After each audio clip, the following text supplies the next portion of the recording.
You can either live your dreams or live your fears.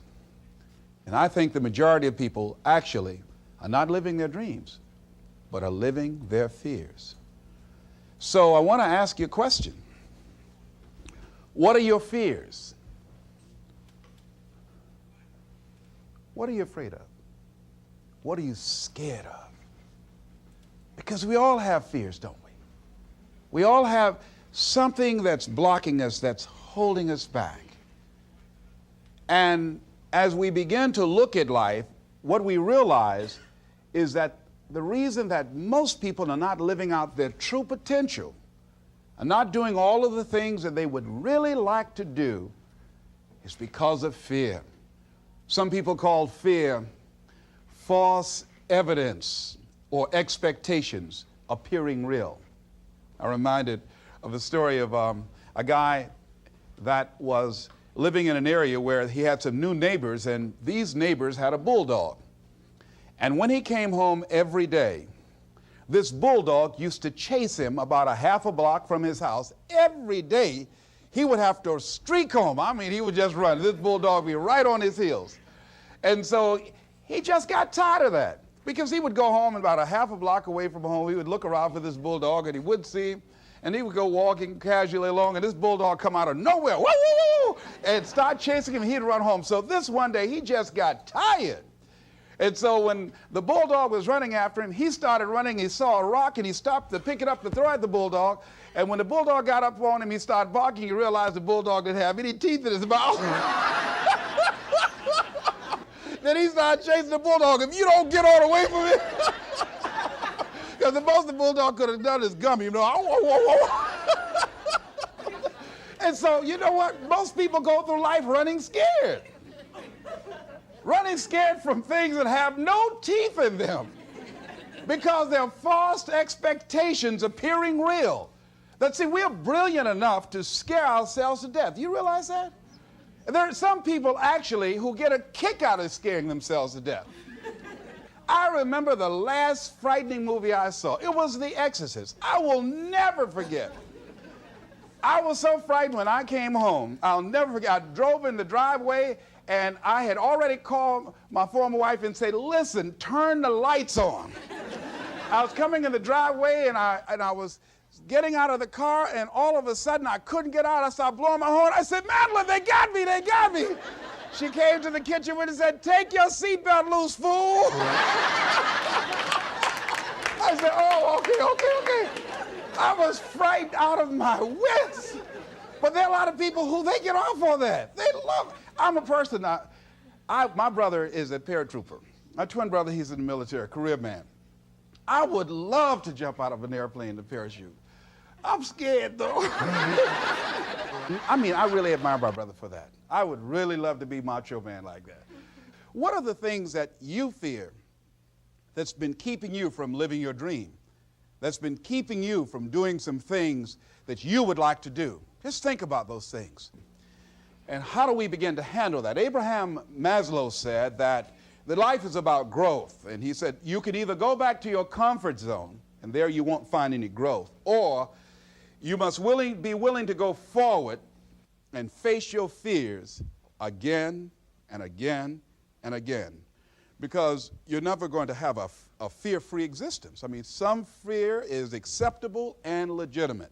There are some things that you really should be afraid of. Now, you shouldn't allow it to immobilize you. You acknowledge it, you take it into account, and you carry yourself accordingly. There are times that we should proceed with caution. But it's the difference between being stopped by fear. It's the difference between having a fear and the fear having you. So what do? One, acknowledge it, and knowing that it's okay. Don't condemn yourself for being afraid. It's perfectly fine to have some fears. You acknowledge your fears, you embrace those fears, and then you move on. You act on whatever it is that you fear. Because once you embrace it, see, what you resist will persist. What you resist will persist. So one of the most important things is to begin to embrace your fear. The fear of bodily harm, that's legitimate. When I was a disc jockey in Columbus, Ohio, you know, I was young, about 22, 23, thought I was tough, and I was on the air, and Al Green, who was a great performer at that time and still is now singing gospel music, had a record. His first hit record was Backup Train. So a guy came in the town and was impersonating Al Green. I happened to know Al Green because I'd already booked him. And so when I found out this guy was impersonating Al Green, I came on the air and did an editorial about him, and I exposed him. He was a rather big fellow, and so he had the word out that when I see this guy Les Brown, the disc jockey, I'm going to knock him in the mouth for having a big mouth. So I was driving down Main Street in Columbus, Ohio, had my son in the car, and I always had this little saying, hey, if anybody ever put a threat on me, I'm going to make them honor it. So I saw this guy in the street. So I pull around. I said, excuse me, I'll be right back. Got out of the car. I said, hey, man, I heard you said that you were looking for me. I'm Les Brown. He said, you are? I said, yeah. I said, what is it? I'm the one that said that you are an imposter. I said, I want to know what you're going to do about it. He opened his coat and he had a gun there. I say, but whatever I said to hurt your feelings, I want you to know it's all right.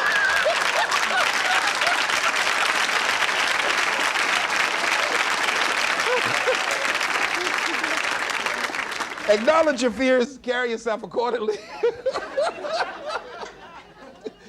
and do what makes sense for you. Well, one major fear I've always had is a fear of the dentist. And this fear had me. I didn't have that fear. And what really reinforced it, you got to watch things that can feed your fear. I saw a movie that most people would not remember.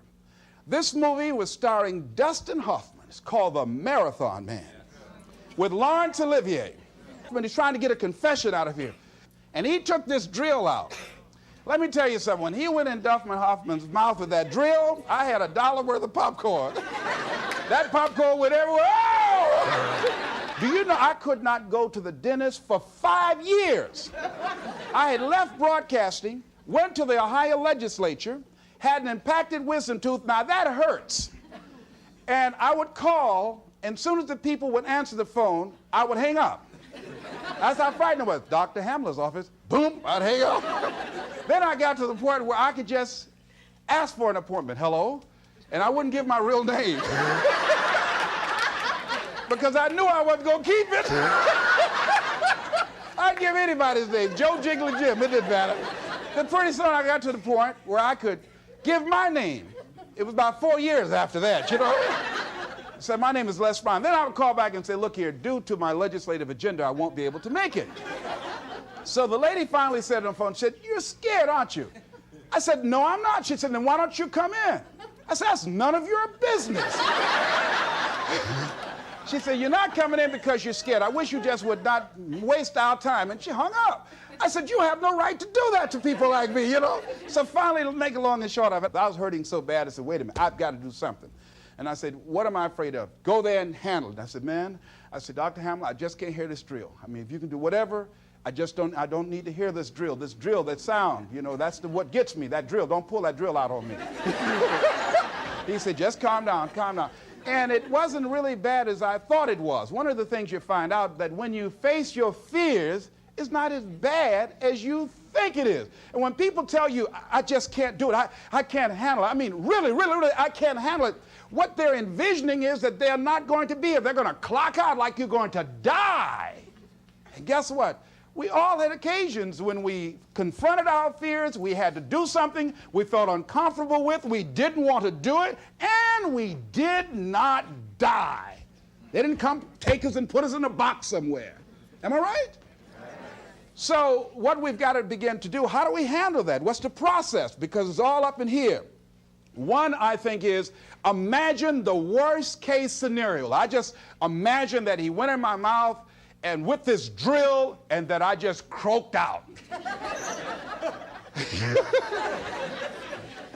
Then I imagine, that's the worst case scenario. Then I had another technique I used. Visualize yourself being more than able and capable of handling it. And I used to have a tremendous inferiority complex about speaking before people that I felt who had more going for them than I did. Because I'm not college trained, I used to feel that college people were the most intelligent people on the planet. And there was nothing I had to say for them.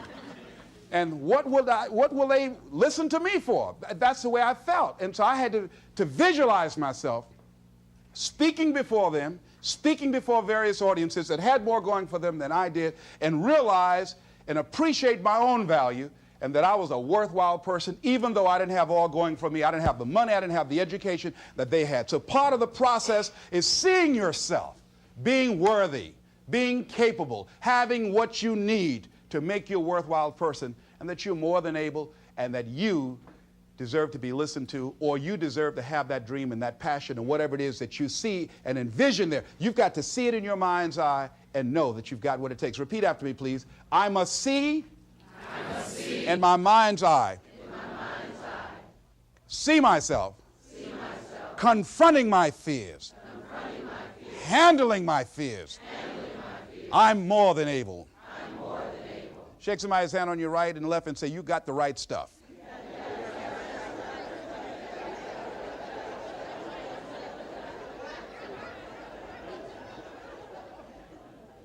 So deciding as you look at your life, as you look into the future and say, what fears am I holding on to? What fears that I'm allowing to imprison me, that's keeping me from breaking out, that's keeping me from living up to my true potential, that's keeping me from really being happy, that's keeping me from having a sense of adventure and excitement in my life? What's keeping me from controlling my destiny? What fears that I'm giving that permission to? Notice what I said, that we must give our permission to fear to immobilize us. Because whatever discomfort you experience, whatever challenges or difficulty that it is, you got to handle it. Got to go up in there and wrestle with it. Will it be easy? No. Will it be challenging? Yes. A friend of mine who's going into recovery. He's been addicted to crack cocaine for years and alcohol. And he was talking about how challenging it was and why he was dreading going into cold turkey. I said, what do you want me to tell you? That it's going to be a picnic? No, it's not. It's going to kick your butt? Yes, it is. Are you going to want to die? Yes, that's a part of it. But that's just what you must go through in order to get where you want to go. And guess what? You are strong enough to do it. You're strong enough, and your life is worth whatever you have to go through to get past this addiction. Whatever you have to do. This dream you got, whatever you want to do, will it be easy to just run out there and do it? No. Will it happen overnight? No. Will it be a struggle? Yes. Will there be times when you can't make ends meet? Yes, that's a part of it. Will there be times you won't know what to do? Yes, that's a part of it.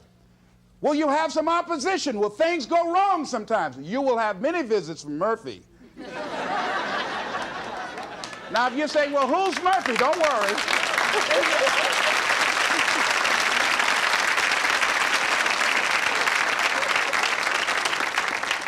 Somebody must have told us someplace along the line, I don't know where, but somebody must have told people, oh, life is going to be real easy.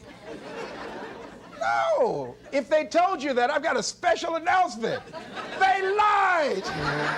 I'll never forget, I had a special piece of legislation I wanted to get passed, and I said to a guy, I said, look here, can I count on your vote? He said, yes. And look here, if I can't count on it, let me know. There's another guy that owes me a chip, and I can call on that. And I won't need your vote, but I do need it. If you say you're going to do it, do it.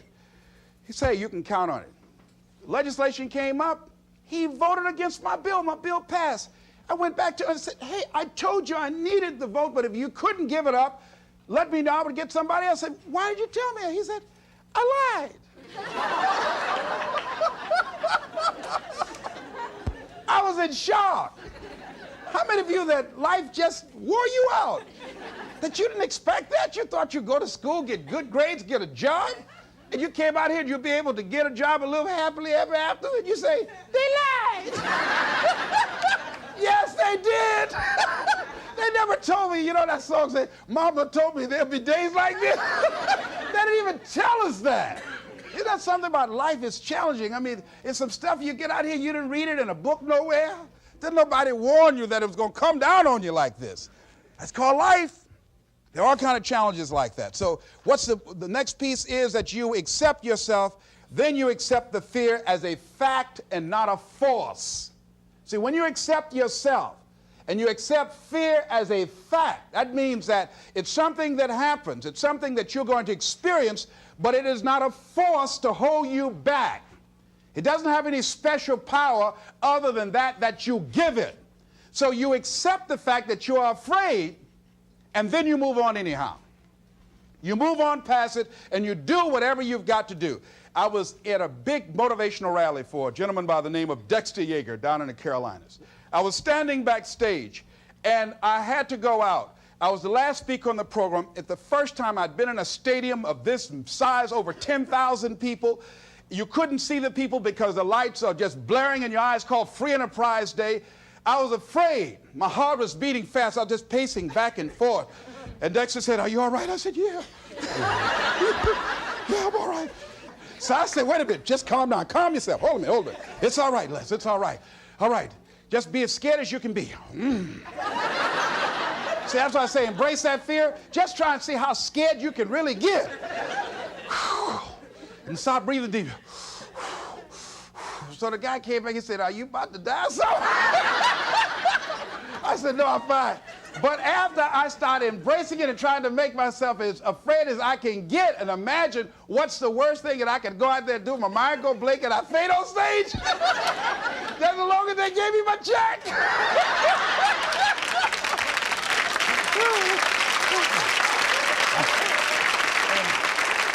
But once I started laughing at myself, I started talking to myself and said, "You know you scared today?" And I said, I just calmed myself down. And I went out there and I cooked. And that's what you got to do. I had another experience where I was at a major corporation, and it was one of my first major presentations I was going to do for this corporation. And I had 4 other presenters that had large firms. And one of the things that you've got to do is you've got to watch your inner conversation and discipline your thinking and your imagination, because if you don't, your mind will take you on a wild trip.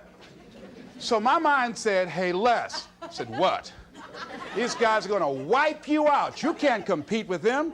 Because I heard these guys sitting over across from me, and they were talking about all that they had going for them. And so I started doubting myself, and I became afraid, and I was thinking, well, maybe I shouldn't go in there. And so I knew then, and this is what I suggest to you, sometimes you got to talk to yourself. Talking to yourself, you know, could be a good exercise. It might be the only intelligent conversation you ever get. So I got up and I went to the bathroom. And I started talking to myself and said, "Les Brown, let me tell you something. What do you care about these guys and their firms and all their money? You got 6 children you've got to feed. You got a mama you've got to take care of home. You ain't got nothing to lose."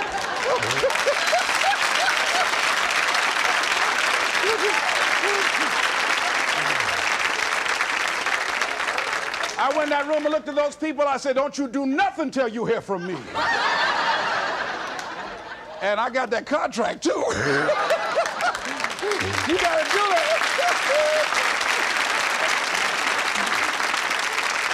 So when you have your lower self talking to you, telling you what you can't do, part of what you've got to do is be your own motivator. And you can't talk casually to yourself. You can't stand around and say, "Now, you must calm down now." No, that subconscious mind won't hear that.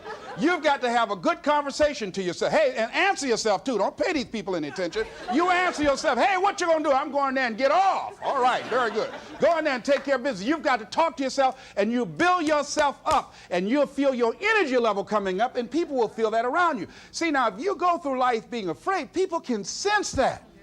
They can pick up that fear. So that's why you've got to stand up inside yourself. I'm reminded of the little boy that was on a bus, and some bigger fellows were picking at him, you know. And so he wanted to move from by them. They were thumping him on the head. And so he stood up just to get from by them, and they would push him back down. And he would stand up again. They push him back down. And he stood up again. They pushed him down, held him down. He said, "You might hold me down, but I'm standing up inside myself." And that's what you got to do in life. See, when you are not filling your life with the things that you are capable of doing. See, we all have some stuff that we've been given. And I don't think that it's optional for us to sit on what we have. See, if you're sitting on what you have, what you've been given, and I think everybody's been given something to bring to the planet, that only you can do that, only you can perform that, only you can initiate that activity. And if you don't do that, if you're not filling in your life with your life work or your mission, then there are gaps in your life. And what we do when we're not living out our true identity, we begin to fill the gaps. We fill the holes with garbage, alcohol, drugs, worry, self-destructive behavior. So when you begin to look at your life and you know that you're not doing what you can do because you have allowed yourself to be held captive by your fears. Now, when you don't have a true appreciation and acceptance for who you are, and you allow yourself to be immobilized by fear, what happens in the process is that you begin to abuse yourself. You begin to sabotage your life, you begin to sabotage your dreams, you begin to unconsciously work against yourself. You become your own worst enemy. So what do you do about that? Well, you begin to realize that your dream and your gifts have so much meaning and so much value for you till your hunger for them will begin to push you past the fear. Your hunger to have them will give you a special drive. As you work on yourself, as you begin to acknowledge your true identity, the true power that you have, the true capacity you have to bring about change, the miracle-working power that you have within yourself to do the things that you want to do. When you take them on, I'm reminded of a man who, this gentleman was doing a special study of a special tribe in Africa, headhunters. And he had difficulty in developing a relationship with these tribesmen because of the fact that he had fear. He had fear they were going to take his head. I tell you, all fears aren't bad. That was a legitimate fear. That was a good fear to give you a headache. So he worked there for a long time with no effort, no progress in developing a relationship and rapport and being able to achieve a level of trust. So finally one night while he was in bed, he was thinking about it. I said, what is it that you came here to do? What is your life work as a missionary? He said, I wanted to study these tribesmen. I said, what's the worst thing that they can do to you? Kill you. And he just decided, hey, this is what I came here to do. I know that there's some risk involved, and I'm going to do it, come what may. He said, I'm not going to be afraid anymore. He went back the next day, and he started doing the work and trying to talk to and interview many of the members of this tribe. And they began to respond to him. They threw out the welcome mat to him. And years later, when people came to see what his progress was, they asked him, how were you able to do this? How did you convert the relationship from being hostile to that of being positive? And he said something I think has value for all of us. He said, when life can no longer threaten you with death, he said, what else is there? What else is there? And the majority of the fears that we have are not life or death fears. They're not those kind of fears. But through our imagination, we blow them out of proportion and we give them more power than they actually have or deserve, and we permit them to govern our lives. We permit them to determine how far we can stretch out on our dreams and discovering our stuff. And as we begin to look at ourselves and begin to, wait a minute, just getting to the point as you assess yourself and begin to prove yourself and just say, wait, hold a minute. I've been sweating this out. What's the worst thing that can happen to me on this? Will it kill me?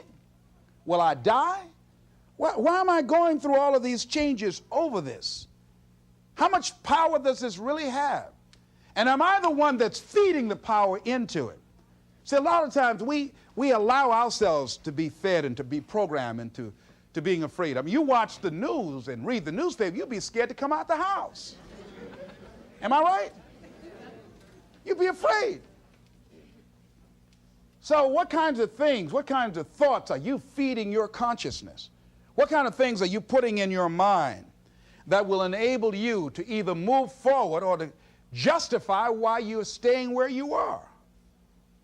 Another piece that I look at, that when I finally decided that I was going to go to the dentist, the pain was so great. I couldn't hold out any longer. All of a sudden, the fear didn't matter. I can't but take me. Now, some people need fear, you know.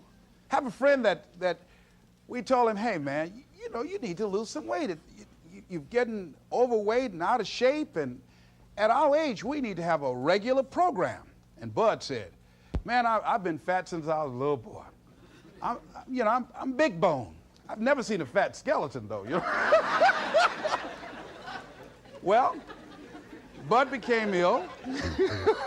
How many of you ever seen a fat skeleton? Raise your hand. I know, all right. Bud became ill, passed out, and I was there, and the doctor was talking to him. And Bud, I think, was going to go right back to same old eating habits and doing everything. You know, they said, look here, you are a diabetic. He said, now, here's some of the side effects. You know, you could go blind, you can become an amputee. None of that touched him. He said, you can become impotent. He said, what did you say? Bud has lost weight. He exercises every day. He's into body sculpturing. 48 years young. He looks great.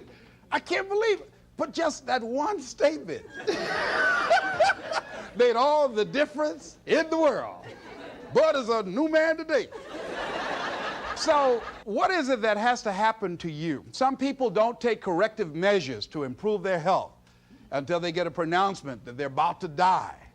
Then they'll start, okay, all right, I'm ready to do whatever you want me to do. But they won't do that. They can see people dropping off like flies around them. Well, that's them. You got to go from something. We go through life really blocking ourselves constantly. And fear is one of the greatest instruments that we could use to stifle our true potential. When you begin to look at your life, you can decide to use fear as a blocker, or you can decide to use it as building blocks. That you decide, hey, look here, I'm going to move in this direction. I'm not going to allow anything to stop me from doing what I want to do. Shake somebody's hand on your right and left and say, I'm unstoppable.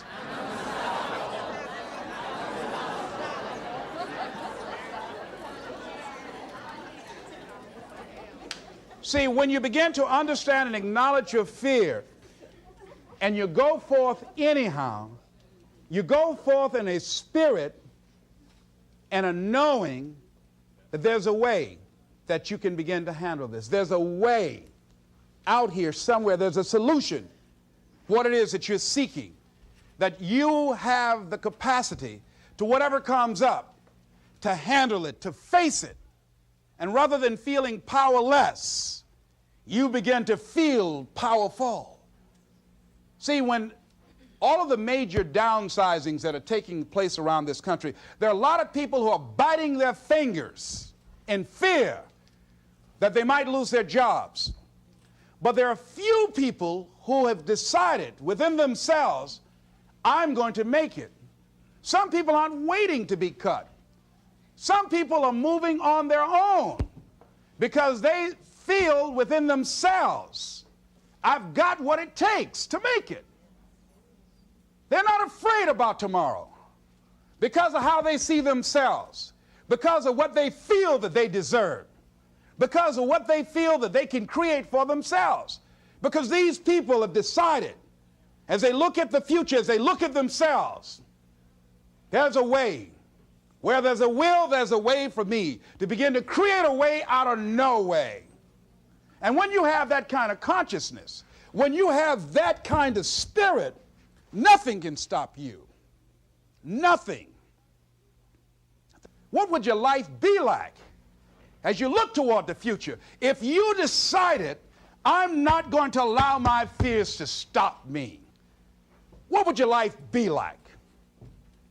What would your future be like if you decided to want that which you desire so strongly that it prepares you past your fears, that you experience the fear, as the one book says, feel the fear and do it anyway? What would your life be like? And I'm saying to you that all of us who have been entombed by fear have the capacity to resurrect ourselves and to resurrect our dreams. All of us have the capacity to do that.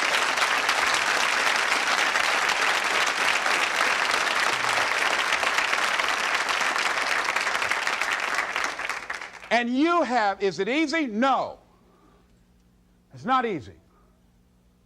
Can I do it? Yes. What's one of the ways to get started? Some of us need somebody to hold our hands. Sometimes we need somebody to help us out. Be willing to say, I don't know. Be willing to reach out. Be willing to get some assistance to take you to the next level. One great athlete, you never expect boxers to make profound statements. I think it was Joe Frazier who said this one. He says, all of us are like the blind man at some point in our lives standing on the corner waiting for somebody to lead us across. So all of us at some point in our lives need some help, need someone to reach out to us, to throw out the lifeline, to help us go across some treacherous waters that we couldn't navigate by ourselves. None of us do it by ourselves. All of us at some point of our lives. We need that kind of help. We need that kind of assistance because we grow from the people we have in our lives that can enrich our lives personally, professionally, spiritually, and all the dimensions of our lives. We don't grow in a vacuum. So as you look at yourself, what are the fears you have that maybe you need some help in strengthening yourself in that area? As you assess your strengths and your weaknesses, as you begin to approve yourself and your passions and your dreams and your goals and the things that you want, if you decide to experience all of your true potential, as you decide to manifest all of your greatness, as you decide, wait a minute, what else is available to me out here if I decided to experience the fear of rejection, the fear of no, the fear of failure, the fear of standing by myself? What else is available? Of taking a chance, a fear of losing it all. What else is available to me that will bring some extra meaning and value? The fear of people not liking me. You know how many people do things they don't want to do because they want everybody to like them? Everybody's not going to like you. Excuse me, special announcement. Everybody's not going to like you. No, it's just not that kind of world. But you know, there are a lot of people who won't take positions on issues, who won't take a stand for things they believe in, who won't speak up for themselves because they don't want to make anybody mad. Oh, it was Bill Cosby. He said, I don't know what the secret of success is. He said, but here's what I know what the secret of failure is. He said, trying to please everybody. You can't please everybody. But there are people who have the fear of rocking the boat. So they just go alone in life, just go alone.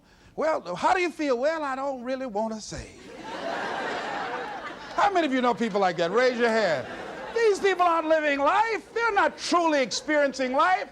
What do you really want to do? Well, I don't like this, but I guess I'll go ahead on and do it. No. The life is too short for that.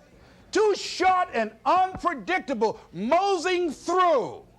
Not trying to disturb anything, not trying to shake anything up, not trying to make any waves. You see, there are some people who come through the universe and their level of contribution and the level of energy they manifest is so small, so inconspicuous that when they go, you won't even know they left. I mean, there are people who die on jobs and you say, hey, where's John? Oh, John's been dead 6 months. You're kidding. No. Is that right? Yeah. I didn't know. Why didn't somebody say, well, I guess we didn't miss him. But there's some people, because of their personality, because of their contribution, because of the investment of their time and their energy and the impact they have there, that when they go, everybody will miss them. See, when Mother Teresa checks out, everybody will know. When Rosa Parks, Everybody will know. Nelson Mandela, everybody will know. Why? Because of their contribution. See, but there's some people, because their contribution is so small, no one will care. So I'm saying, before you are boxed and buried, decide that you're going to box and bury your fears. Decide that you're going to begin to live life on a new level, seeking out new horizons, that you're going to find more love and more joy and more ways to give more to life. Guy said something, I love this. He says, everything a man does for himself, guess what? He takes with him. But everything he does for others, he leaves behind.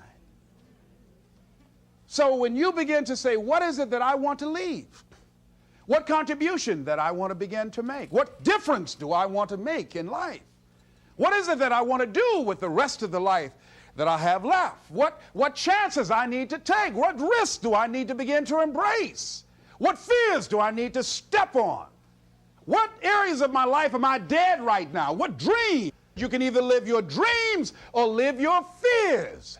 You have got to get to a point where you say, I'm sick and tired of living like this. There's got to be more. That's when people go out and strike out on their dreams.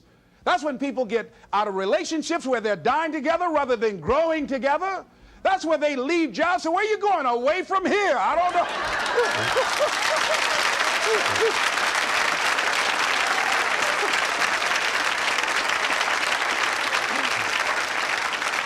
Do you have another job? No, I don't.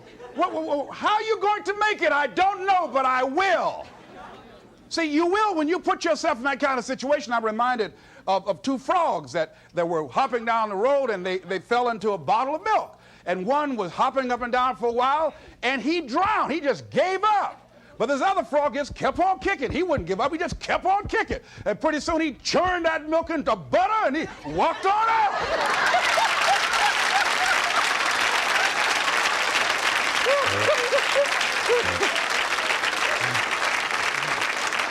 So I'm saying, when life catches you by the neck and blind slap you, whap and knock you down, I said, just keep on kicking, you know. And you can kick on out of those circumstances, whatever they are, not be intimidated by them. Repeat after me, please. I'm going to keep on kicking. I'm going to conquer my fears.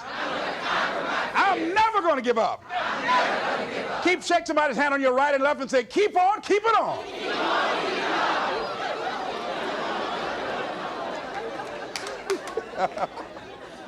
I tell you, one of the exciting things about life is you got to keep the child in you. Little children dream. We used to go to work with my mama, and we would be riding across Miami Beach. My brother and I would be arguing, that's my car. No, that's your car. That Rutabaga over there. Well, that's my house. Mama, tell him that's my house. I had that house yesterday.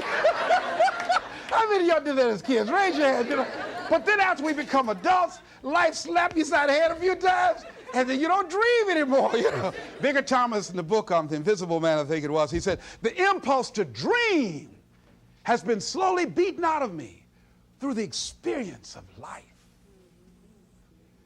And most people, ladies and gentlemen, have stopped living their dreams because of the lessons they've learned from life or things they've picked up, because we've only been born with two fears: the fear of a loud sound or the fear of falling. And all the other fears are fears we learn, fears we pick up.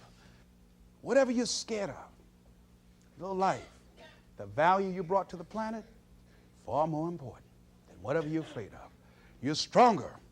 So as we begin to look toward the future and look at what will it take for us to break through those fears, one, acknowledging the fear, knowing it's all right, some fear is healthy. Beginning to know that your dreams, your passions, your drive to achieve whatever it is you want, as it has more power and meaning, it will move you past your fears. As you begin to feel that you deserve it, your passion and goal is so strong, the fears won't matter. As you begin to trust yourself and put yourself in the situation where you have to make it happen, you will make it happen. Ladies and gentlemen, I don't believe this. I know this from my own life experience. I know that you've got greatness within you. I know that you have unlimited potential in you. I know that you have something to give to the universe that was not here before you showed up. Somebody said that life is God's gift to us, and how we live our lives is our gift to God. What kind of gift are you giving? And what kind of gift could you give if fear wasn't an issue? And I'm saying you can have fears, but don't surrender. Don't let your fears have you. You're more than capable of making this your decade. This is Mrs. Mamie Brown's baby boy, Leslie Calvin Brown, saying, it's been a plumb pleasing pleasure as well as a privilege. Thank y'all here.